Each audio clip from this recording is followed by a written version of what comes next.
Tamil love breakup story பார்க்கலாமா?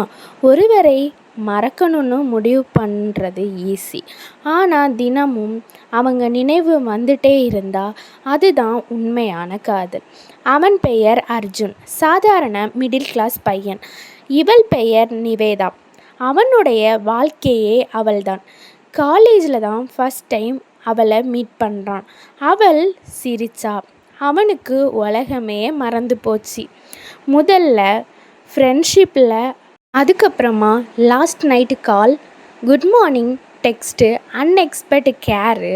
2 பேருக்கும் தெரியாமல் காதல் ஸ்லோ க்ளோத்தில் ஆயிடுச்சு.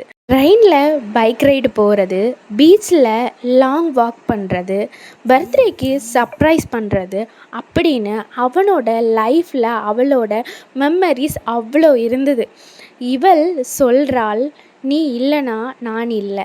அவன் நம்பிட்டான். முழுசா அவளை அவனோட இதயமாக நம்பிட்டான்.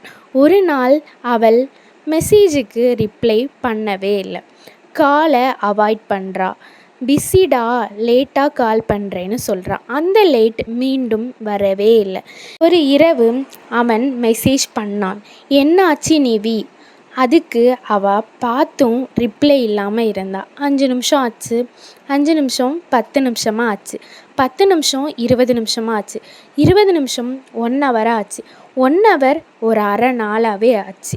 அதுக்கப்புறமா வந்து ஒரு மெசேஜ், நம்ம 2 பேர்த்துக்கும் லவ் கண்டினியூ ஆகாது. இந்த ஒரு லைன் அவனோட இதயத்தை பிரேக் பண்ணிட்டு. அதுக்கப்புறம் கேலரி ஃபுல்லாக மெமரிஸ், சேட்டிங் ஃபுல்லாக எமோஷ்னல். ஆனால் வாழ்க்கை ஃபுல்லாக எம்டியாகவே இருந்தது. அவள் ஆன்லைனில் வந்தாலே இவனுக்கு ஹார்ட் பீட் அதிகமாகும். ஆனால் மெசேஜ் பண்ண மாட்டான். ஏன்னா சில காதல்கள் சேர்வதற்காக இல்லை, வலிகளை தருவதற்காக மட்டும்தான். ஒருத்தரை மறந்துடலாம், ஆனால் அவர்களோட நினைவுகளை ஒருபோதும் டெலீட் பண்ண முடியாது. இந்த ஸ்டோரி உங்கள் ஹார்ட்டை டச் பண்ணியிருந்தா லைக் பண்ணுங்கள், கமெண்டில் உங்கள் லவ் எக்ஸ்பீரியன்ஸை சொல்லிட்டு போங்க. அப்படியே சப்ஸ்கிரைப் பண்ணிவிட்டு நெக்ஸ்ட் ஸ்டோரிக்காக வெயிட் பண்ணுங்கள். தேங்க்யூ.